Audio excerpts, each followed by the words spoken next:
भाग 9 बंद दरवाजा। पिछले भाग में आपने देखा ईवा, देव और लव जो उनके साथ कुछ भी हुआ उनके बारे में बताते हैं सबको। अब आगे। एक मिनट, चेतन ने बोला, तुम कहना चाहते हो कि मूर्ति से दरवाजा खोलने के कारण मेरा दिमाग लव के दिमाग से जुड़ गया था? तुम्हें समझ आ रहा है कि तुम खुद क्या बकवास किए जा रहे हो? देव सही कह रहा है चेतन, वैसे भी इस घर में कुछ भी मुमकिन है। जब तुम दोनों ने जबरदस्ती दरवाजा तोड़ने की कोशिश की होगी तभी इस घर ने कुछ प्रतिक्रिया की होगी। खुशी ने चेतन से कहा, कुछ भी मुमकिन नहीं, बल्कि जो हो रहा है उसका एक पैटर्न है। देव ने खुशी की बातों को सही किया। तभी लव अपनी कोक की कैन लेकर उधर आया। कुछ समझ में आया तुम लोगों को? उसने एक घूंट कोक पिया। हाँ, ईवा ने कहा। तो मुझे भी तो बताओ। ईवा ने जवाब नहीं दिया। वह जान रही थी कि जो कुछ अभी देव और खुशी ने बताया है वह खुद इसकी ही समझ में नहीं आया है तो उसे किसी और को कैसे समझा पाएगी। क्या हुआ? ईवा को जवाब ना देता देख उसने फिर पूछा। मैं बताता हूँ, ओम ने कहा। सबसे पहली बात तो यह घर नॉर्मल नहीं है। दूसरा, इस घर में जो कमरे लॉक्ड है वह नॉर्मल नहीं है। वैसे जो कमरे लॉक्ड नहीं है उसके बारे में भी कुछ कहा नहीं जा सकता। तीसरा, यह घर किसी न किसी तरह हमारे सबकॉन्शियस माइंड से जुड़ा है। सबको ना सिर्फ मतलब, लव ने ओम की तरफ देखा। सबकॉन्शियस मतलब हमारा अवचेतन मस्तिष्क, ओम ने उसे समझाया। समझे? नहीं, लव ने फिर से कैन से एक घूंट पीते हुए कहा। उसके कोक पीने से गर जैसी आवाज हो रही थी। क्या नहीं समझ आया? ओम ने कहा। उसे झुंझलाहट हो रही थी कि इतनी आसान भाषा में समझाने के बाद भी उसे कुछ समझ नहीं आ रहा था। और तुम ये कैन रखोगे? उसने लव को फिर से कोक पीते हुए और गर जैसी आवाज निकालते देखा तो कहा।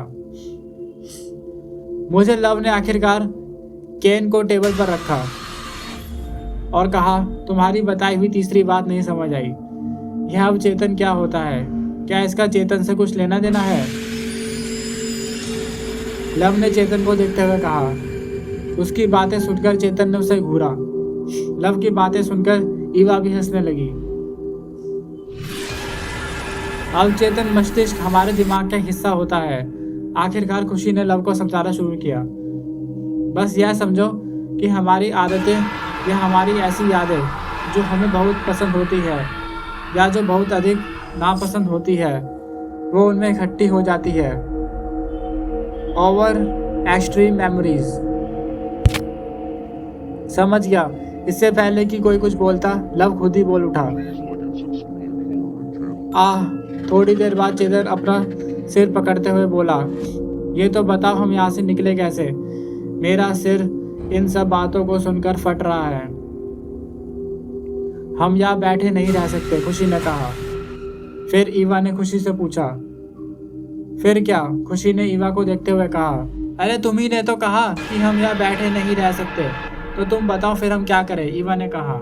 मेरा सिर भी दर्द से फट रहा है, मुझे नींद आ रही है। बिना नींद के मैं और कुछ नहीं सोच सकती, खुशी ने कहा। थकान से मेरा सिर ही नहीं बल्कि पूरा शरीर दर्द कर रहा है, ओम ने भी कहा।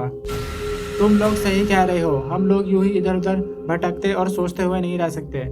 बिना सोए और थकान से हमारा दिमाग भी सही काम नहीं करेगा। देव अपनी कुर्सी से उठते हुए बोला। कहाँ चल दिए? ओम ने उससे पूछा। ऊपर कमरे में सोने, देव ने बताया। तुम सो कैसे सकते हो? हम यहाँ फंसे, चेतन ने कहा। लेकिन देव ने उसे बीच में ही टोक दिया।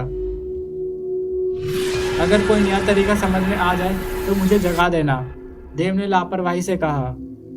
मैं भी चला, ओम भी उठते हुए बोला। गुफा में चलने के कारण उसका शरीर भारी हो गया था। सही कह रहे, वैसे भी यहाँ रेडीमेड कमरे पहले से ही मौजूद है, खुशी ने कहा। हालांकि वह अपनी जगह से खड़ी नहीं हुई। और अगर कुछ गड़बड़ हुई तो? चेतन ने पूछा। देव ने जवाब नहीं दिया, केवल लापरवाही से कंधे उचकाए। अभी तक जो भी गड़बड़ हुई है उसी से हमें कुछ ना कुछ पता चला है। इतनी जल्दी हम इस घर को नहीं समझ सकते। खुशी ने एक लंबी सांस लेते हुए कहा। इसके बाद देव और ओम ने किसी का इंतजार नहीं किया और किचन से बाहर निकल गए। उसके बाद खुशी भी अपनी जगह से उठकर वहां से चली गई। खुशी को जाता देख ईवा भी अगले ही पल किचन से बाहर निकल गई। चेतन ने देखा तो लव अभी भी अपनी जगह खड़ा उसे घूर रहा था। क्या मुझे क्यों घूर रहे? ओम उसने पूछा। कुछ नहीं, लव ने हड़बड़ाते हुए कहा। मैं भी जा रहा। इसके बाद वह ही अपने चप्पलों से ठक ठक करता हुआ किचन से निकल गया।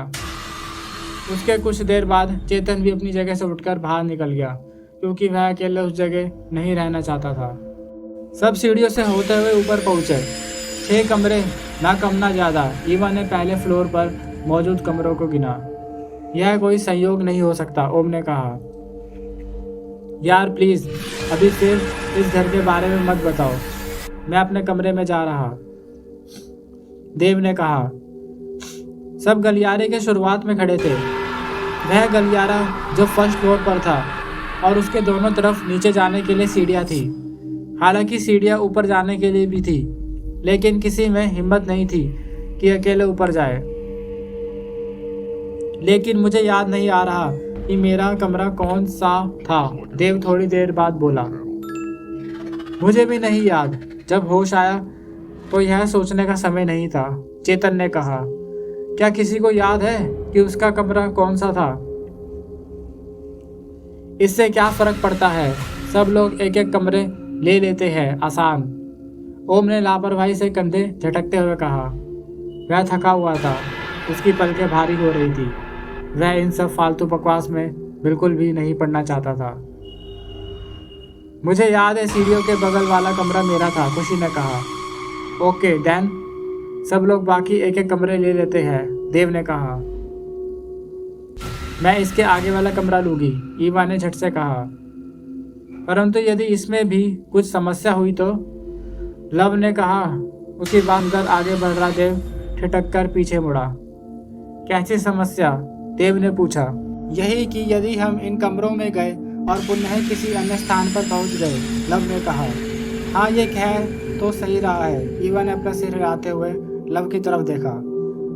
देखो क्या हो सकता है क्या नहीं, इसके बारे में कोई कुछ नहीं बता सकता, लेकिन इन कमरों के दरवाजे को देखो, यह अभी भी थोड़े खुले हुए हैं। मेरे अनुसार खुले हुए कमरों में किसी तरह का खतरा नहीं। देव ने अपनी नतीजों को दोबारा दोहराया। और अगर हम सोते समय दरवाजा बंद कर ले और कुछ गड़बड़ हुई तो, चेतन ने पूछा। इसका एक उपाय है, हम में से एक कमरे में जाए और अंदर से बंद करके देखे कि सब नॉर्मल है या नहीं, ओम ने सुझाया। लेकिन किसी की हिम्मत नहीं हुई कि अपनी जगह से हिले। मैं तो कहती हूँ कि हमें नीचे सोफे पर ही सो जाना चाहिए, ईवा ने कहा।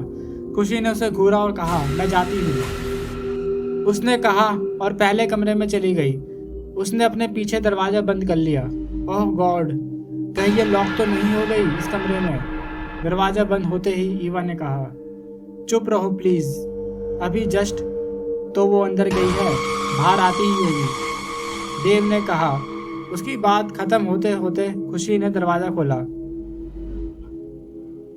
सबके चेहरे रिलैक्स्ड थे, मतलब अंदर खतरा नहीं। अब अगर किसी को कोई शंका हो तो वो मजे के साथ नीचे सोफे पर सो जाए, देव ने व्यंग किया।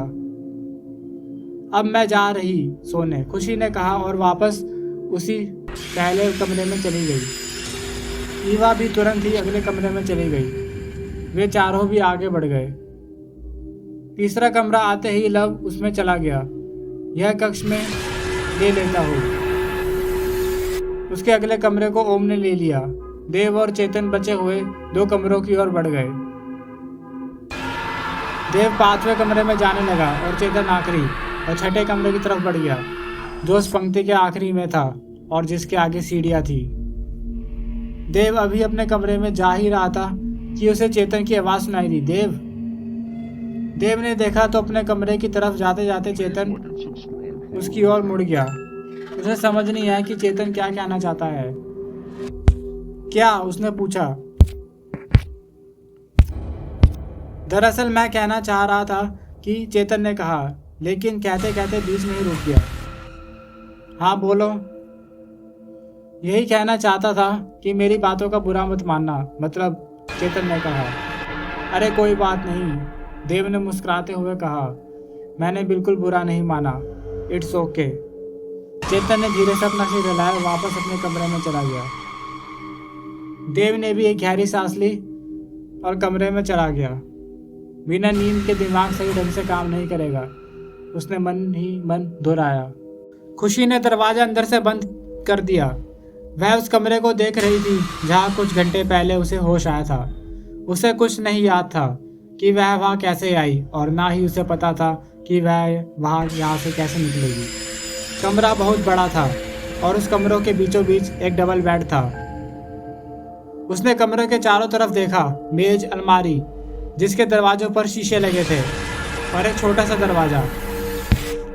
वह जानती थी कि वह छोटा सा दरवाजा बाथरूम का दरवाजा था, जिसे उसने पहली बार कमरे से बाहर जाते समय ही देखा था। वह धीमे धीमे कदमों से अपने बेड की तरफ बढ़ी। उसने अब ध्यान दिया कि इस घर में तो रात और दिन में अंतर भी नहीं पता चल रहा था। वह घर के बाकी हिस्सों को देखना चाहती थी, लेकिन उसके मन में अनजाना डर था। क्या होता अगर वह ओम और लव की जगह गुफा में पहुंच गई होती? क्या होता अगर वह उस गुफा से ही ना निकल पाती? इस घर में कम से कम कुछ लोग तो है। यह घर सामान्य नहीं था। यह घर चाहता था कि वे लोग उसमें रहे।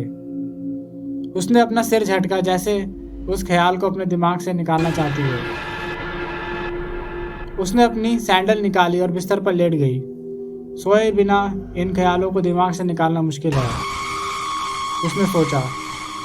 कमरे में लाइट जल रही थी, लेकिन उसने उसे ना बुझाने का निर्णय लिया। वह अंधेरे में नहीं सोना चाहती थी। उसने अपनी आंखें बंद की और सोने की कोशिश करने लगी। लगभग 2 मिनट बाद उसके दरवाजे पर दस्तक हुई। इस समय कौन होगा, यह सोचते हुए उसने अपनी आंखें खोली। सबसे पहले तो उसे इस बात पर खींच हुई कि कौन है दरवाजे पर। वह लगभग सोने ही वाली थी और उसकी नींद टूट गई। लेकिन बिस्तर से उठते हुए उसके दिमाग में एक दूसरा ख्याल आया। कहीं कोई समस्या तो नहीं आ गई?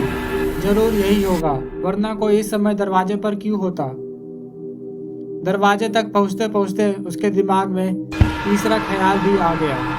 कहीं यह कोई अजनबी तो नहीं, मतलब उन 5 के अलावा। कहीं कोई समस्या खुद उसके दरवाजे पर तो नहीं आ गई? वह तेज कदमों से बढ़ते हुए दरवाजे पर पहुंची। उसने एक पल कुछ सोचा और फिर दरवाजा खोला।